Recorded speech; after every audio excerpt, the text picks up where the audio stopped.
welcome to Melbourne, Australia, and I'm going to show you around this rental apartment. It's pretty typical for a one bedroom. The bedroom and living area are separate. So this is pretty standard for a professional employee.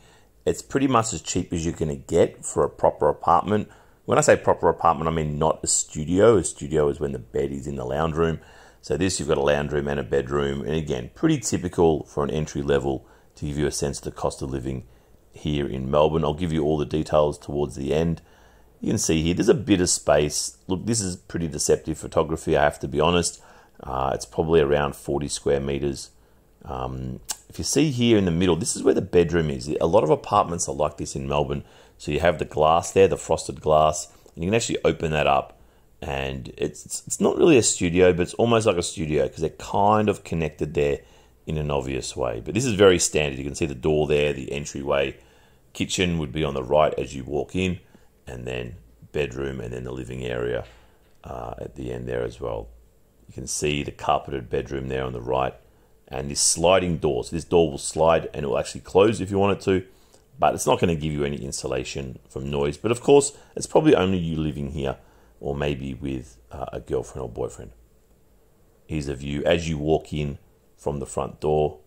A fair bit of cupboard space. It's pretty livable, like it's pretty decent. Like most young professionals are happy to live in a place like this.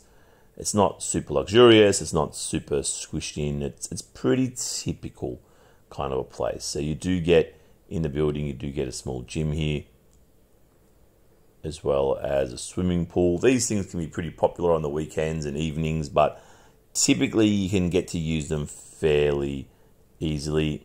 Here's where you are on the map. So this is the western side of the city centre. You're in Rose Lane. This is right near Spencer Street, which is the far west of the city centre, the CBD, next to Southern Cross train station. This is what I would call probably the cheap end of the city centre. It's not that much cheaper than anywhere else, but you'd expect rents to be maybe 5% cheaper here compared to closer to the city centre. If you look to the right of this map, you can see Elizabeth Street there. That would be considered probably the centre of the city, or maybe one more to the east of that, which would be Swanston Street. These are kind of more the city centre areas, or the central part of the city centre. But it's not always great to live there because it is right in the middle of all the restaurants and everything else. So it's okay to live out here. You'll get a lot of other renters, you'll get a lot of other travellers, a lot of other students out at this side of the city, a lot of tall buildings with dense living, but it can be a lot of fun as well. Here's your details. So this is a normal basic level 1 bedroom. You're not going to get this for any cheaper, and this is pretty much what you're looking at a minimum if you want to have the bedroom and lounge room separate. If you want to see some cheaper studio apartments in Melbourne and see how much they cost, to better understand the cost of living here, you can see my other videos. So this will cost you 550 Australian per week. Do keep in mind that we quote the rents per week. So when you look up advertisements or you talk to an agent, that's what they'll talk in, but you pay per month. So you pay 2,389 Australian dollars per month, which is the rent times 52 divided by 12. So it's a little bit more than 4 times the rent. And this translates to around 1,600 US per month. This apartment's not furnished.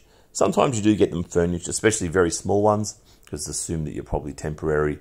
But this is unfurnished, which is pretty typical. It's rare for a one bedroom to be unfurnished, but it's not super unrare to the point where you can't find a furnished one. There'll be a few more bills to pay, nothing major, just gas, electricity, some water, and maybe Wi-Fi if you want that as well. It wouldn't be much more than maybe a couple $100 a month, probably not even that. Pool and gym are included for free, and it is in a little street called, or a lane called Rose Lane, which again is kind of at the cheaper end of the city, but not that much cheaper to be fair.